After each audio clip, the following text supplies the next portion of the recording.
Colorectal surgeon here in Baton Rouge, and I practice with the Lake Physician Group. So we are going to talk the ABCs. I'm going to give you a primer on colorectal, anorectal problems, pelvic floor disorders, and fecal incontinence. So I'm going to do really a brief overview of a lot of different topics. Last session really almost ran over a little bit, but I just like this to be interactive because after we go from topic to topic, we'll probably be changing gears. So just interrupt me if you have questions along the way.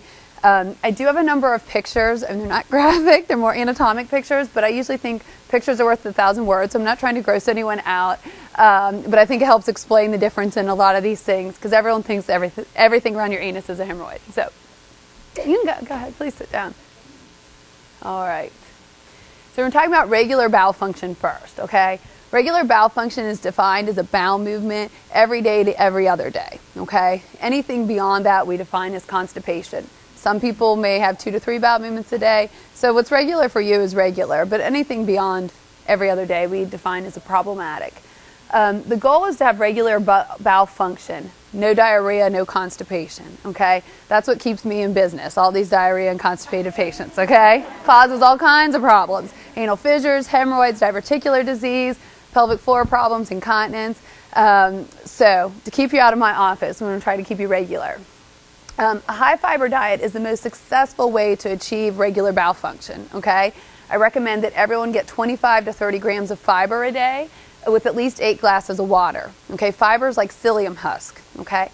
Most Americans only eat 10 to 12 grams, so we all need a supplement, and we don't eat the same diet every day. So when you have a hemorrhoid flare, you're going to be really good, but then next week you're going to go to Disney World and you're not, okay? So I usually recommend that everyone add a supplement, and there's a few chairs back here if y'all want to stagger. I mean, they're welcome to crowd in. No, it's fine. Yeah, no, go ahead. So there's lots of different products out there on the market. There's Consul, Metamucil, Benefiber, Citracel. I don't care what you take. There's fiber gummies. There's fiber granola bars. You just want to make sure you get it, okay? And count it like you'd count calories if you were on a diet. No, I'm sorry. Okay. Okay. Yeah, there's some chairs over here if you want. Okay. All right. Yes.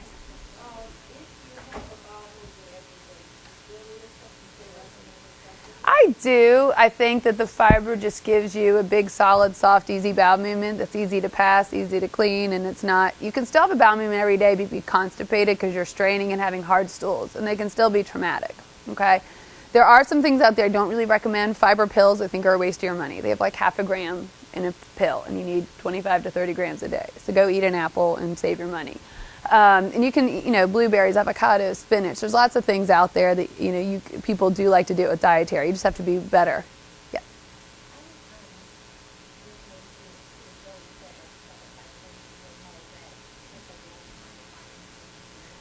No, there's insoluble and soluble fiber. It's still good fiber in there. Yeah. It is. So you just always read the labels. Metamucil has 3 grams, so if you eat 10 to 12 grams on a day, I would do 3 to 4 scoops of Metamucil a day. You want to do the fiber early. You want to make sure it's like space food, I tell people. You got to hydrate it. So if you take fiber without water, it's going to constipate you. Okay, so you need to drink all that water. Carry your water bottles around. Miralax is a laxative, so it's not fiber. Yeah, but some people do need that in addition. And so there can be some complicating factors. Some people have irritable bowel syndrome. A lot of anxiety and stress causes them to fluctuate between diarrhea and constipation. Some people have something called colonic inertia. That's where the colon doesn't move. Okay, the colon moves, think of it like a snake digesting things, and it pushes food around.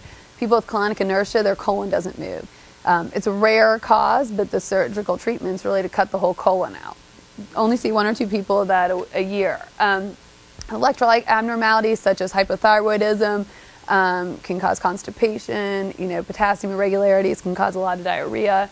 Other chronic medical conditions can cause this. A lot of medications. In the last session, the patient said, I'm on 10 medicines and every single medicine has constipation as a side effect. And so, as we get more pharmacopoeia in our lives, that can cause that. Narcotics and pain medicine are some of the worst. And renal failure tends to cause people to have a lot of constipation. So in evaluation, we usually kind of look at all your medical complications. Is there something we can improve? We might do some labs, x-rays, or stool cultures if you're having diarrhea. You might need a colonoscopy to rule out a mass if it's been a sudden change in things.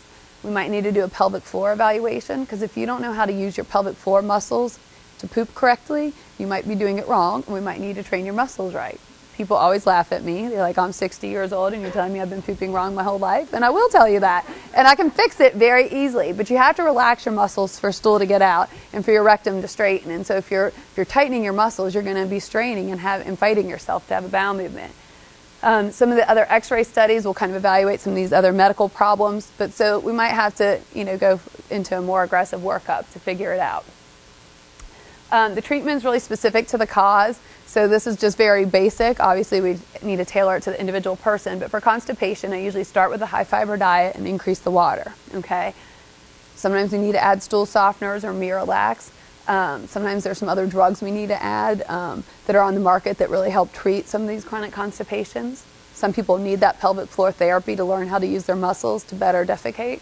And sometimes surgery is indicated, and we're going to get into some of the other causes that could cause you to have difficulty with bowel movements. For diarrhea, we're usually going to add a bulking agent, which is, again, fiber. Fiber kind of gets us in that middle ground. It helps people with diarrhea and with constipation. Sometimes we have to put in some drugs to help slow the bowels down. And sometimes we have to do some dietary evaluations. If you're lactose intolerant, that might be causing it. Any more questions on that? Yes? Well, I usually send people to see a pelvic floor therapist, and they do a lot of intense therapy to help, one, strengthen your muscles. They do something called biofeedback, where they put some sensors on you, and it'll show what contraction relaxation is. Because sometimes you can control these muscles with your brain, but sometimes you don't think you're doing the wrong thing, but you are. And so that's what biofeedback, it'll allow you to watch on a monitor so you know what the difference is and help regulate that. Yep.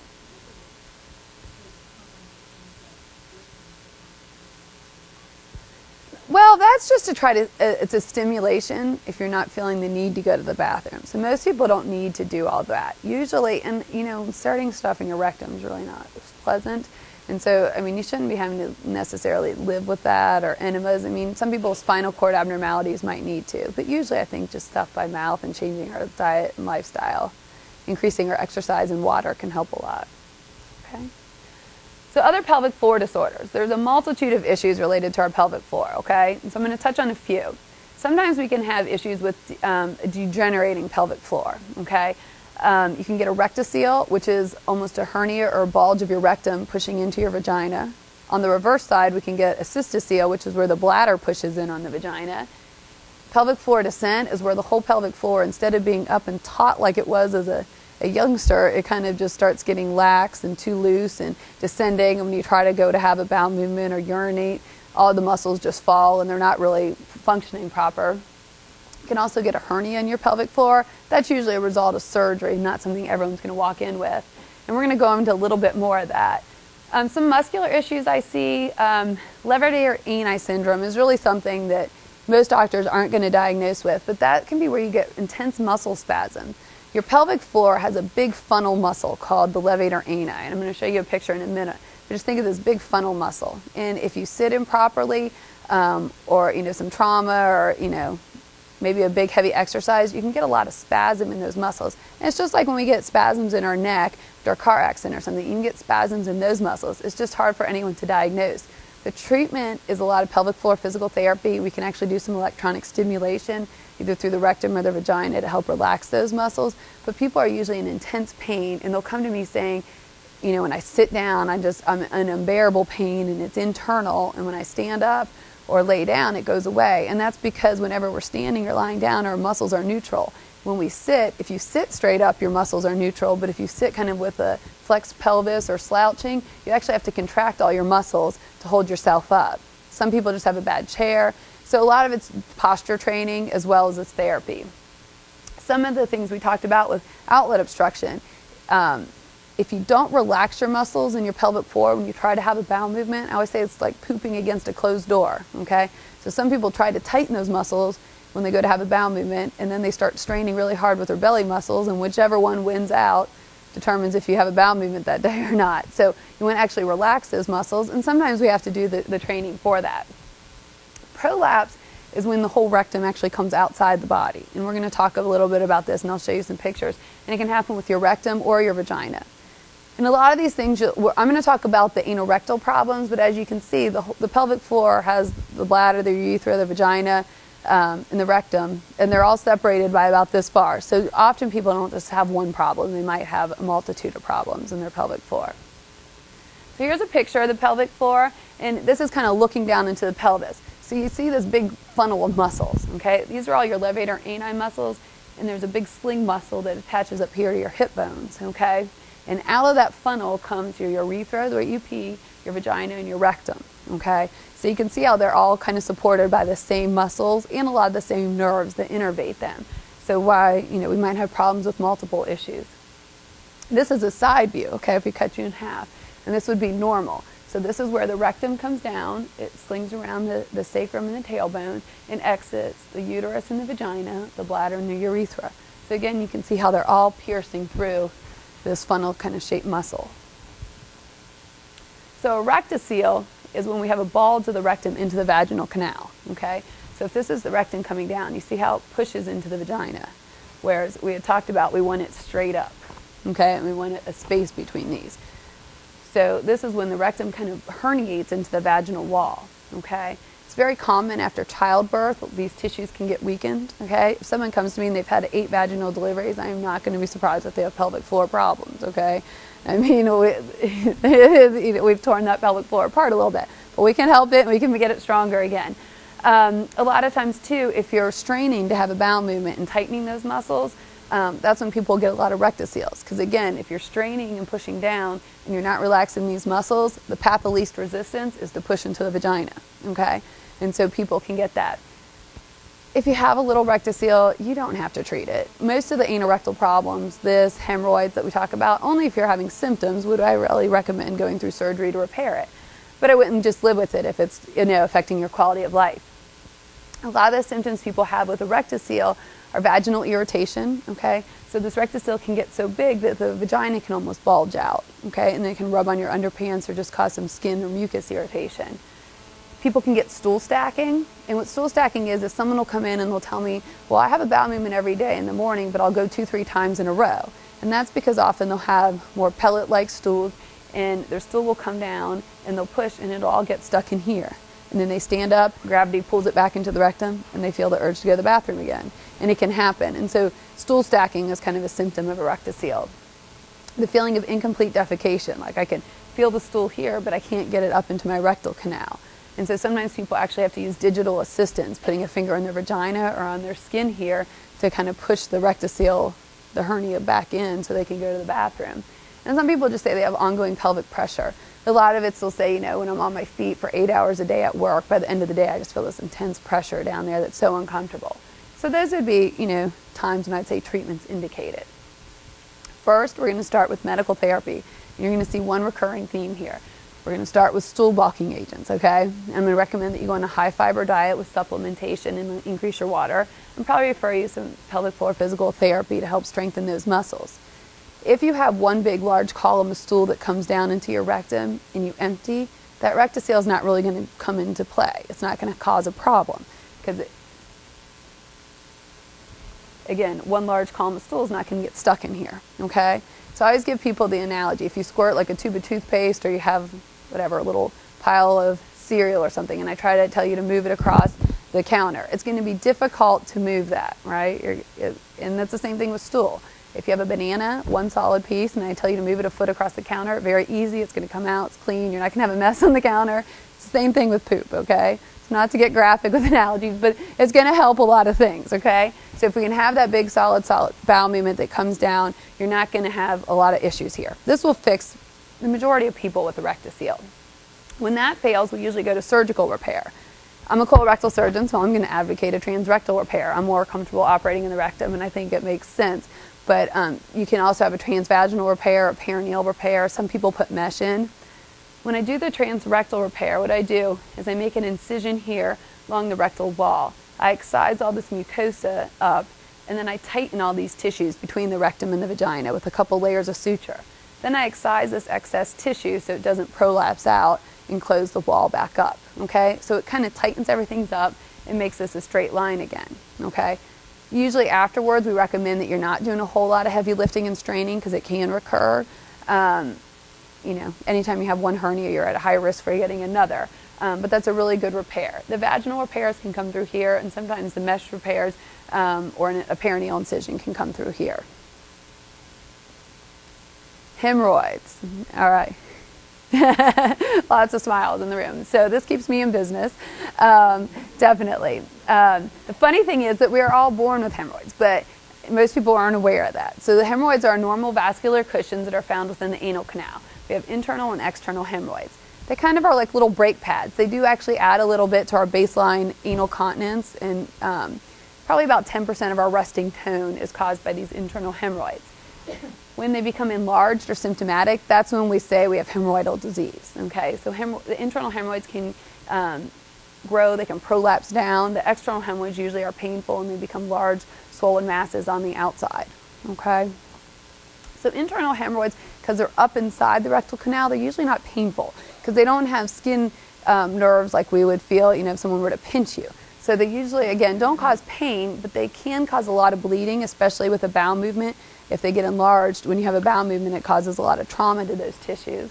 They can also prolapse outside. And because they're covered with more of a mucous membrane lining, kind of like the inside of your cheek, they can cause moisture to accumulate down there. They can lead to itching or skin irritation. Okay, so a lot of people that come in with chronic itching, it's probably due to prolapsing hemorrhoids. The treatment, again, we always start with dietary modification. We can do some topical therapies that usually have a little steroid in them for short term to shrink them. If you are suffering from severe constipation or diarrhea and we can correct your bowel function, the majority of people's hemorrhoids will shrink up and they'll become asymptomatic. Then we don't need to do anything. If not, there are some surgical therapies after you fail medical therapy. And I'm going to show you a couple of pictures of some of these. Rubber band ligation is one where we go in and we put a rubber band on the excess hemorrhoid tissue that's falling out. It's like clamping an umbilical cord.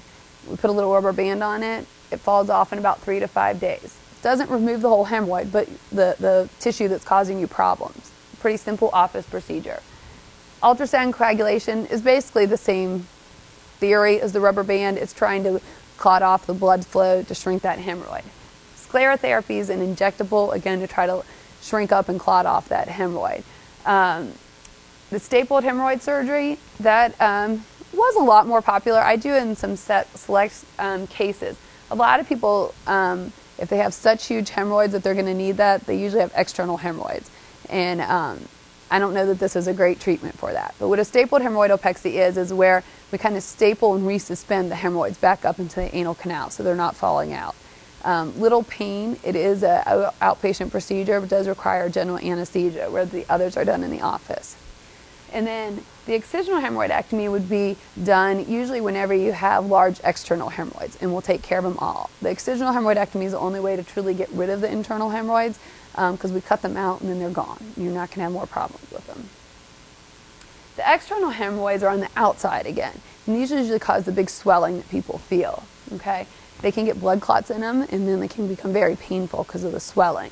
They again can be very painful because they're on the outside and they have the nerve fibers that we can sense. If the skin tears, they can bleed and they can cause a lot of skin irritation. Again, first line treatment is medical therapy, fiber, dietary modifications, topical therapies. When that fails, then we talk about treatments. If you come in with a big swollen hemorrhoid that's got a huge blood clot in it, we can put a cut on it and excise the clot.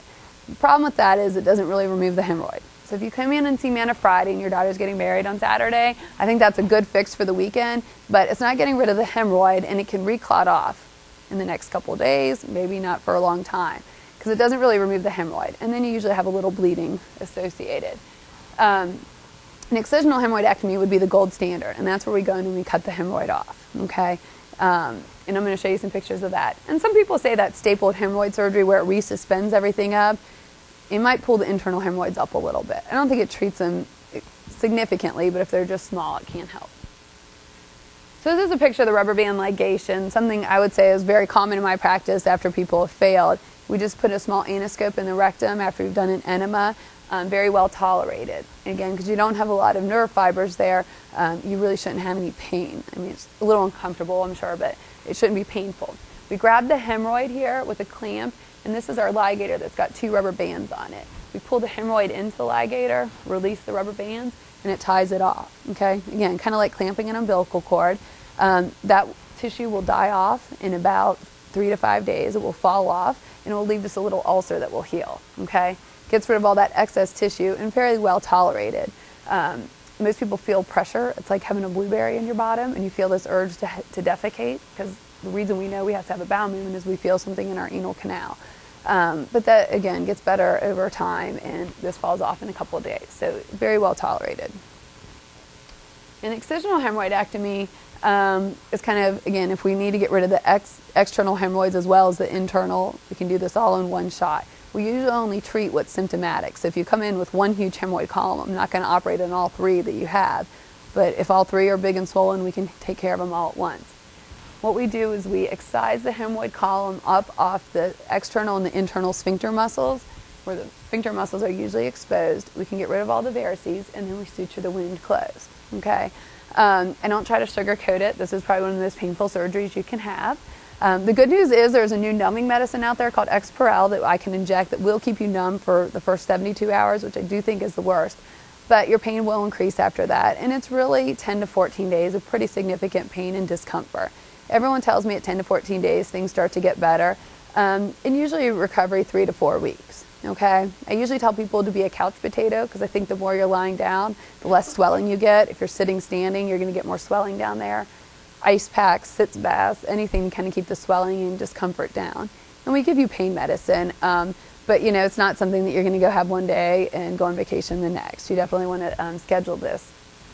It can greatly increase your quality of life. And I will say, while it is a difficult, miserable recovery, maybe starting 3 years ago, I started asking everyone who's come back to see me, do you regret doing it? Are you happy you did this? And I've never had anyone say they would regret having the surgery, even if it was a difficult recovery. I think by the time people are symptomatic enough, they're happy they went through with it. So, again, when you're having symptoms like we talked about, swelling, pain, you know, itching, pressure, increasing flares where they swell and clot. You know, if you have some hemorrhoids and they're just there and they're not causing you any problems, I would not recommend surgery, because I don't think it's really worth it. But if they're bothersome to you and affecting your quality of life, I usually say, you know, if the recovery is, say, 3 to 4 weeks, are they bothering you? Are they disabling you 3 to 4 weeks a year out of your life? Then it's probably worth just moving forward with surgery and being done with it. Everyone is born with 3 hemorrhoid columns, okay?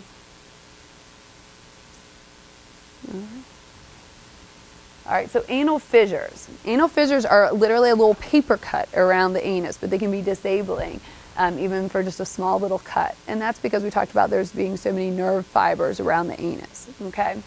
These usually are caused after constipation or diarrhea, and usually some type of trauma down there. You get this little paper cut around your anus, and when you go to have a bowel movement, it sends a response to your brain that I'm in pain. Your brain sends a response back to your internal sphincter muscle, and it goes into spasm, okay? So we have an internal and an external sphincter muscle. And when the internal sphincter muscle goes into spasm, that's what's causing most people pain. And it's an involuntary muscle, so you can't tell your body to relax it, okay? That pain can last minutes to hours. It can be disabling. I've actually seen patients call 911 from this. It was probably a little excessive, but it can be quite disabling based on everyone's pain tolerance. Usually when people come into me and they give me a clinical history, they say, I'm fine all morning, and then I go to have a bowel movement and I just have this horrible pain and I have to lay down and wait a couple hours and it'll go away. People usually have bright red bleeding with it, and that's from the tear whenever the stool's coming out. So the treatment is to try to, one, remove the inciting factor, which is usually irregular bowel function. So we always want to regulate the bowel function, usually with fiber, stool softeners, control the diarrhea, if that's the cause. Sometimes we'll put some other drugs in to help control the bowel function. Then we can do some topical therapies. Some local anesthetics will just help relieve the pain when you go to have a bowel movement. And I usually do a medication to help relax that internal sphincter muscle. A lot of the medications we use are kind of like blood pressure medicines because it's kind of the same effect. When you have a blood pressure medicine, we want to relax the blood vessels so your blood pressure goes down. But when we apply these topically around that muscle, I told you that involuntary sphincter muscle that goes into spasm, we can relax that, okay? So we can use nitroglycerin. That's easily available and just got an FDA approval for this indication, so you can go to any pharmacy and buy it, but it's associated with a lot of headaches. So what I usually use is nifedipine, which is another blood pressure medicine, but we can get compounding pharmacies to make it into a topical cream with a local anesthetic that you just apply twice a day, okay? When you make a tight fist, you can see how your hand goes white and it cuts all the blood flow off. If we can relax that muscle, the blood flow can return and it can allow that fissure to heal. 70% of people will be cured with medical management, but it can take 6 to 8 weeks to occur, okay? Surgical therapy is indicated when people fail medical management. The gold standard is to do an internal sphincterotomy, where you make a cut through that muscle, okay? That instantly releases that spasm, and most people leave the surgery like that feeling better than when they came in. The downside is there are some risks of incontinence. Maybe 8 to 10% of people might have trouble holding on to gas or liquid bowel movements. Rarely do I ever see anyone have a problem with solid bowel movements, but it's always a risk, and so why we'd always start with medical therapy before moving towards that. I think men generally tolerate that a lot better. Women, it kind of depends, and you need to get a little more history. If they've had a lot of trauma during childbirth where their muscles have been previously torn, this could kind of put you over the brink and make you have more incontinence. I also don't like doing this in young women who maybe have not had children, because again, childbirth can cause a lot of trauma to the anal sphincter muscles and can tear them. And so I don't want to give them one hit now and then maybe they tear during a delivery. So some of our other options are to do a Botox injection of that muscle, which everyone finds rather amusing that we can do. But what that'll do is it'll chemically deaden that muscle for about 6 to 8 weeks and allow that fissure to heal. The downside is you still have a high recurrence risk if you go back to your old bowel function or whatever caused it. It doesn't change that. Whereas a sphincterotomy, you have a much lower recurrence risk. Okay? Any questions on that topic? Okay. So abscess and fistula. So this is when you get an infection around your anus. Okay? And I'm going to have a few pictures on the next slide. An abscess usually arises from an infected anal gland. Anal glands sit right around the anal canal, and they secrete mucus when we have a bowel movement to help lubricate the bowel movement. It's actually, I think, more surprising that these don't get infected more frequently because we're always having stool come by, but it is rare, and there's usually nothing that people are doing to cause this. There are some medical conditions that can be associated with this, but in the general population, this just comes from an infection in this gland. The abscess can track down towards the skin, and usually people feel an intense pain and pressure, redness, and the abscess will obviously spontaneously rupture, or you'll come in and see me and we'll need to drain it. Because this came from a gland that's connected inside the rectum, sometimes people can form a fistula. And what a fistula is it's a connection from one skin surface to another. You can think of it. You can get it between any two organs.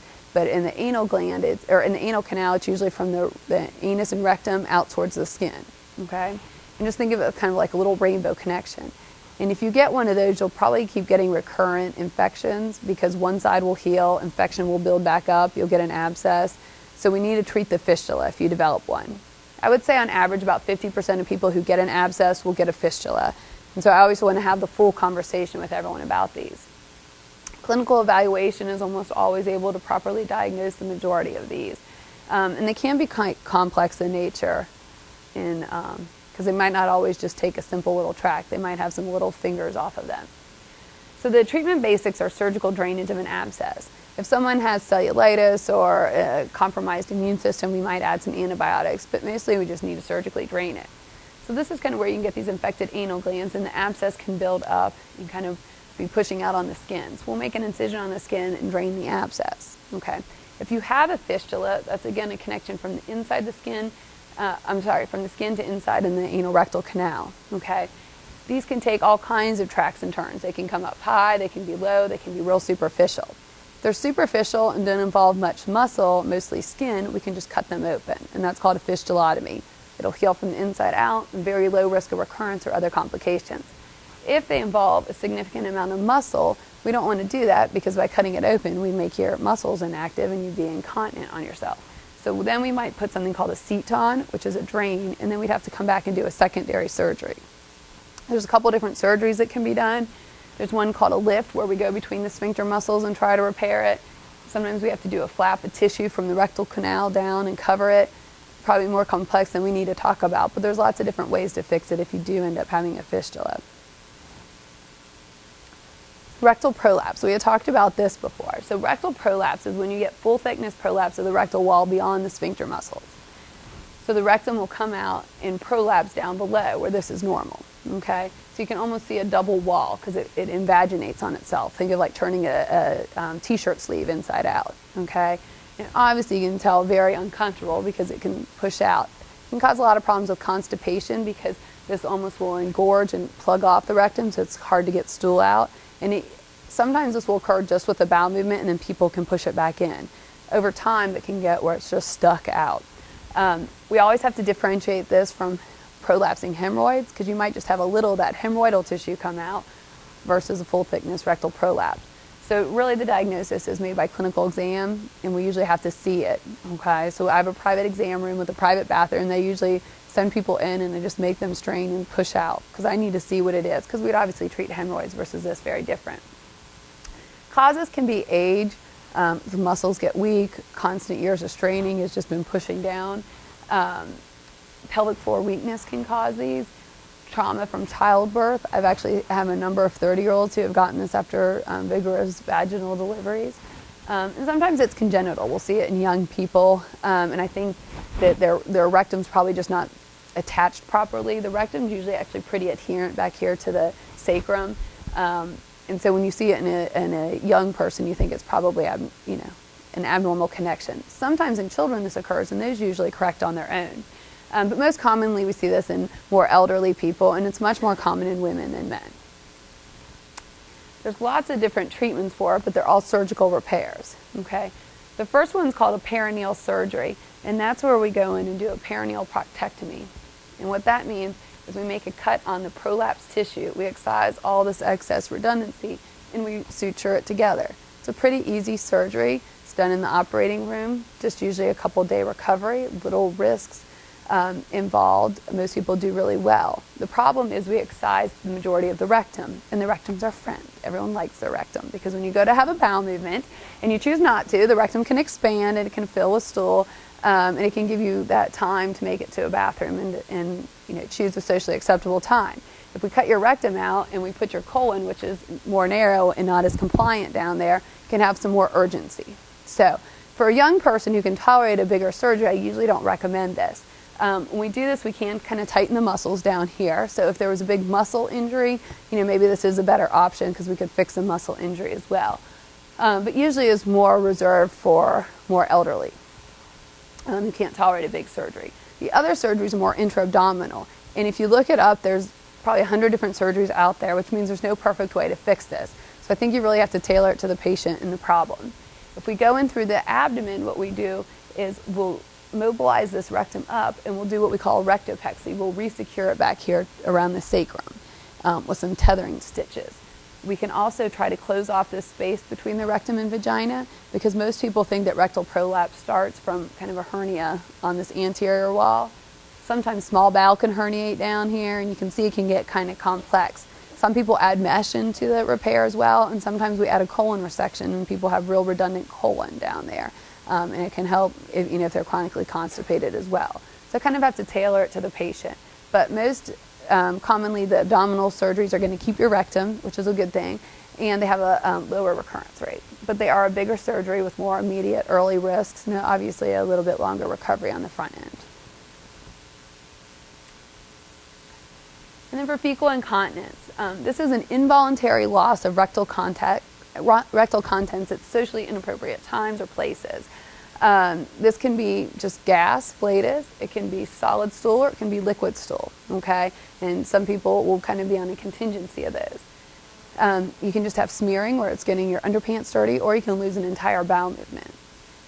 This occurs in about 8% of Americans, and it affects about 18 million Americans each year. And this might even be an underestimation because a lot of people don't want to talk about fecal incontinence. I think urinary incontinence gets a lot bigger rep, and people are okay talking about that a little bit more, but people are embarrassed by this, and so it's not commonly talked about at the dinner table. nor are most things that I discussed here. No. So I'm glad to see such a big turnout. Causes can be constipation, and constipation can cause us a lot because people get impacted with solid stool and liquid stool leaks around it, and so they're leaking out that liquid stool, or chronic diarrhea. I always like to give the analogy, if you run some running water and try to hold it in your hands, you're never going to be able to hold it, right? It's always going to seep out the cracks. It's hard to be continent to diarrhea because it's water, and it's hard to have anything be watertight. So we usually always want to correct that diarrhea or that leaking stool around the constipation. Age can cause it because as we all get older, our muscles get weaker. We might not be exercising as much. I think as we lose the estrogen, a lot of the muscles tend to thin. And we might just have had years of trauma, lots of childbirth or successive injuries down there. Excisional injuries are probably one of the leading causes of this and why it's so much more common in women. And I'm going to talk about that in a minute. Neurologic diseases can cause this, like multiple sclerosis or back injuries, if they impair the nerves that go down and affect our continence. Previous anal surgery, remember we talked about those hemorrhoids can add 10% of your continence, or if we do a fistulotomy, we cut through a little muscle, well, if your muscles get weaker, every bit counts. So previous anal surgery can come into play. Or pelvic surgery, if you've had rectal cancer and we've had excisor rectum, and as you get older, maybe things aren't working as well. Trauma can cause this, and also loss of rectal compliance. And usually when we see that, that might be in, I see it a lot in men who have had radiation for prostate cancer because the rectum gets radiated and it doesn't expand as well, and so they have a lot more urgency and sometimes have accidents. So the consequences we all recognize can be pretty significant. There can be a lot of secondary medical problems. Remember we talked about the urethra, the vagina, and the rectum are about this far apart. So if you're having constant fecal incontinence, it can dirty your urinary tract, and you can get a lot of recurrent urinary tract infections. You get a lot of skin irritation. Some people who are infirm in a nursing home and fecal incontinent, they're laying in stool in a diaper all day, and they can get decubitus ulcers along their spine, and it can be very debilitating. There can also be a lot of financial consequences. Clearly, there's a whole market of supplies out there, diapers and sanitary pads. A lot of people end up having to take off work because they have a bad morning and they can't go in. There's a lot of insurance involved in this. A lot of nursing home admissions. Fecal incontinence is probably one of the leading causes of nursing home admissions. Well, everyone doesn't always want to talk about it. I mean, if you have a family member who's incontinent and stooling all over the house, it can be very difficult to care for. And I think one of the reasons a lot of people do end up in nursing homes. It can clearly impact your quality of life and self-esteem. Most patients I see with this have basically locked themselves in their house. They don't go out with their friends anymore. They're really depressed, and they just want to sit next to a bathroom because they don't know when it's coming and when it's going to occur, and they don't want to end up in a socially awkward position. So good news is that we have some things that can help, and so everyone doesn't need to just stay locked at home. The gynecologic injuries I like to touch on just because a lot of women here maybe have suffered from these. Whenever you tear during a childbirth, they usually classify them as a first, second, third, or fourth degree tear. I don't know if this is the best picture, but just you get the idea that as the greater the degree, the greater the injury. So when you get a third degree tear, it goes and it tears through your sphincter muscles. Okay, so it's literally ruptured those muscles apart. A fourth degree tear is torn the whole way into the rectal canal. So literally your vagina and your rectum are one thing. Okay. They always repair them at the time these occur and suture them back together, but it might not stay intact. We have a hard time assessing that because most people don't have significant problems immediately after that, unless the whole repair just totally falls apart. This can happen just from a prolonged delivery, a big baby, awkward head position of the baby coming out, a forceps delivery. Even people who've had C-sections, but maybe they labored for 24 hours, all that pushing. You can also get nerve injuries from all that laboring. The pudendal nerves can get affected and might not work well. So, anyone who's really had children and had any type of labor could have problems with this.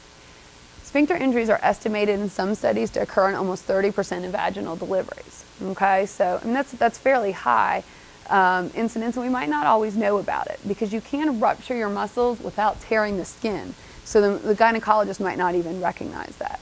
Okay. And there's usually a really long time from injury to symptoms. Remember we talked about all those other muscles? There's not one thing that keeps you continent, okay? Remember that big levator muscles that comes in like a funnel, the muscle that slings around from our hips, quality of the stool, coming down. So you might stay continent and not even have any sphincter muscles intact just because we compensate with other muscles. So again, most people don't come to me in their 20s with fecal incontinence. Most people that are having it, it's more in their 50s, 60s, 70s, but it might all be related to gynecologic injuries. And then you can see the error in how do we even study this and accurately diagnose it? Because you're probably not going to see your gynecologist for fecal incontinence. You're probably going to come see me or someone else. And then also, you might not even still be seeing that same provider 30 years later. So it's kind of hard to clinically follow this, but these are kind of our best estimates. When someone comes in and they have a sphincter injury and they haven't been sexually assaulted or any other trauma down there, but they've had a couple of vaginal deliveries, we pretty much have to assume that this came from a vaginal delivery however many years ago. So when we come in to see someone with incontinence, we want to do a clinical exam. I want to see, does your anus stay closed, like a baby's bottom? Okay, is the anus closed tight, or is it what we call patchless anus, where it's just kind of open? And then clearly I can understand why stool's not, it's just falling out, or mucus or anything if you can't keep your anus closed. I also want to see if there's any movement in your muscles, and do you have sensation? Do you even feel the urge that stool's there when you need to go? I usually have people keep a bowel diary to kind of quantify how frequent and often these episodes are occurring and what's occurring. Are they having incontinence only when they have diarrhea? Are they continent when they have a solid bowel movement, or is it to everything? Is it happening at night, in the morning? Is it something we can correct? And we usually do a quality of life survey just to have a baseline. I'll always do an anal ultrasound to assess the integrity of those muscles. So, if there's a tear, that might change some of the recommendations in treatment, or it might change what I, quote you as a successful outcome in some of the other surgeries. Then we often do anal manometry, and this helps assess sensation as well as muscle function and nerve sensation and compliance of the rectum. And then we can also test those nerves that come in, the pudendal nerves, at the same time. So first-line therapy, I told you this was a very recurring theme, is we're going to try to just regulate this with medical management. We're going to try to bulk your stools up. Again, if you have that big solid bowel movement, you might just empty once a day, and then if there's no stool sitting in your rectum, you're not going to leak. Even if you have that sphincter injury and a patchless anus, you might not be leaking any stool out. You still might be incontinent to gas, but if we can control that, maybe that's okay for you. I usually send everyone for pelvic floor physical therapy to try to strengthen those muscles. And even if you have a muscle injury, I think learning how to use those muscles and getting more movement in them helps you later on. And it teaches you those muscle exercises, because I think you need to do them for life. It's not just we try them out for 5 weeks and okay, we get you here. You always need to be doing them. And then again, we'll do the bowel journal. When we fail medical management, there's a number of different surgical interventions, and we really have to tailor it to the patient and the cause of the incontinence, okay? I'm going to talk with you all on sphincter repairs, a sacral nerve stimulator, and some injections. When these kind of therapies fail, there are some people that are just better off with a diversion, with a colostomy bag. While most people, that's disfiguring and unpleasant.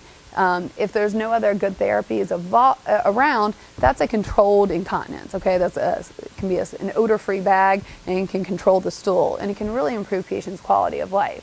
Some people do sphincter replacements. I do not do those, and those have variable success. They're really kind of pushing the bounds, but there are a number of centers that do those.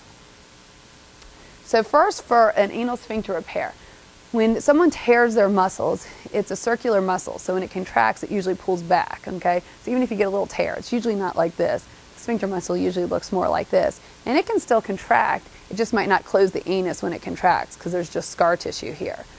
So when we go to do a sphincter repair, what we're doing is trying to repair those muscles. We usually overlap them, like you can see here, and put a number of sutures. The success coming out is usually pretty well. Most people see good response. It's improved outcomes if all your nerves are intact. So if your pudendal nerves have been injured in the past, it's not that we won't do this, but it's probably a little bit lower success rate. It really will help correct that kind of patulous anus and close things off. But the risk is there is usually a longer recovery. A lot of women that don't have muscle there and haven't had muscle there for 20, 30 years have a very thin perineal wall, which is that tissue between the vagina and the anus. It gets really close together, so there's not a lot of good tissue, and it's usually not real strong. So it's very common to get that wound open up and have some prolonged wound care. So it can take 6 to 8 weeks for those wounds to totally heal. And And that's okay. We all undergo major surgeries, and that's a normal expected recovery. The bad thing with this is that 80% of people report some deterioration at 5 years. They might not be as bad as they were. It might be somewhere in that continuum, but the repair doesn't always seem to hold. Now, some of this, I think, is people aren't doing their exercises and keeping their muscles strong and adhering to a bowel regimen. They kind of slack off. But again, it's hard to say. 5-year studies on these people, and we're talking about a lot of just medical management at home to keep people successful. But nonetheless, 80% isn't a great success rate 5 years down the road. The other thing is when people are having very minor symptoms and they're young, I don't necessarily recommend always going through this right away, because if it's just once a month I'm having an issue, maybe we can manage it and reserve this if things become more problematic, because we know the 5-year data is not as great. One of the new treatments in the United States is something called a sacral nerve stimulator. Okay, what this is these are wires implanted into the sacrum that go in usually through this S3 foramen in the sacrum here, and it helps stimulate the nerve roots. Okay, this was developed in Europe, and it was actually a treatment for urinary incontinence. But like I've educated you all, it's all the same pelvic floor, most of the same nerves that innervate everything down there. A lot of people don't have an isolated problem, they have multiple problems. So a lot of people with urinary incontinence had fecal incontinence, and they actually found when they were treating them with this for urinary incontinence, they cured their fecal incontinence. So they started using it for that. And they've been using it in Europe for quite a long time and have had really, really good results. Took a little bit longer for our FDA to approve it, but it has been in the United States for almost 2 years now. Whenever we implant these wires, we're trying to see if we can decrease the number of incontinent episodes by 50%. And that's what we determine as success. Okay, so you might not be 100% cured, but we're trying to get you down at least 50%. About 90% of candidates that undergo this do see success. So when we choose the right candidates, we're getting really good outcomes. The benefit of this is that we'll implant the wires under radiologic guidance, and then we actually give you a little battery pack to wear externally on your hip for 2 weeks. And we continue with that bowel journal, and we monitor your progress. If you don't see success, then we remove the wires. If we see success, then we actually implant the battery. It kind of looks like this up here. It's implanted in the upper part of your bottom, and it's almost like a little pacemaker battery. And it will last probably about 5 years, depending on what your settings are. And there's lots of different settings that can be used, and a rep that works with you. About 40% of people who have this actually achieve perfect continence. So that's very exciting. And 85% of those will be greater than 50% of the reduction in their episodes. So this has really been a really promising new therapy. There's been some new studies now out looking at people even with sphincter defects. So I think initially we were all saying, well, if people have a big muscle defect, let's fix that, and then if we don't have them there, then we'll do the sacral nerve stimulator. There's a couple studies out that people are saying even when people have these big sphincter defects, this is working. The cause and effect isn't clearly understood. We don't really know how people get from A to B, but they do tend to have increased sensation and continence. And so as long as it works, although we might not be able to tell you exactly how. There's minimal risks involved. You can get infection, which actually we'd have to remove that if it got infected. Pain, you might have some numbness, and some people feel the sensation. Usually with time, you just kind of ignore it. Some people do feel that constant sensation. And like I said, a lot of long-term success in Europe. And the last thing I was going to talk about is there's a new drug out on the market called Celesta, and it's an injectable filler, basically. It's the same stuff they used to use to treat babies that had urinary reflux, to try to prevent their ureters from giving them recurrent bladder infections. And what you do is you just inject this under the tissue around the hemorrhoidal columns up inside the anal canal, and it's just a bulker, okay? So it might help close some of that patulous anus down.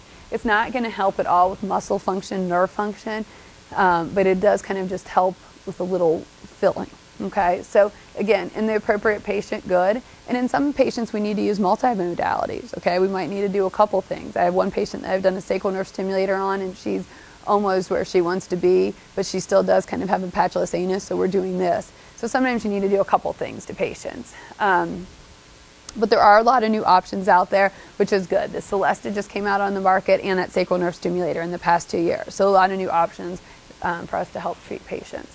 So again, we're going to just tailor it based on the patient, and we're going to kind of go from a stepwise progression from least invasive to most invasive. So it's not always going to be an overnight fix, but we'll try to get you there. So I think that's all I have. Does anyone have questions?